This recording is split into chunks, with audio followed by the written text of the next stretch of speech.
Marvel Studios' Kevin Feige once again has to tackle the whole idea that's centered around the superhero fatigue and people getting sick of Marvel movies. Because they're all the same. Because, again, we sort of do this in cycles. And at the beginning of every year, in front of every single project that's releasing, Marvel Studios is asked, but this year, superhero fatigue, right? And every year, they prove it wrong. So let's hear what he has to say this time.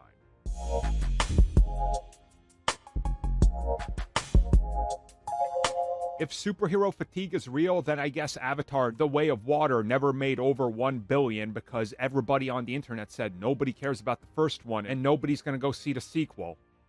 Oh wait, yeah, it's just like that. People on the internet will scream, but superhero fatigue, but then again, the box office results speak otherwise as, out of any given year, in the top 10 films of the year, all the MCU films are in there. Even if they're on the lower end, and lower end these days is like 800 million, they're still on there. So again, what exactly are we talking about here?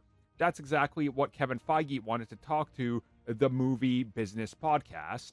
And he specifically says, how can people be sick of superheroes and how can there be superhero fatigue when Marvel has endured for 80 years? There's 80 plus years worth of comics, of history, of different genres, of different stories, of different things that have appealed to people.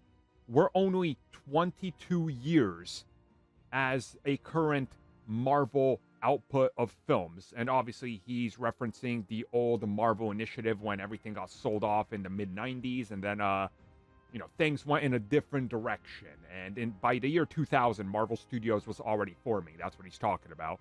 And he says, if there's superhero fatigue, then how do you explain any other genre out there?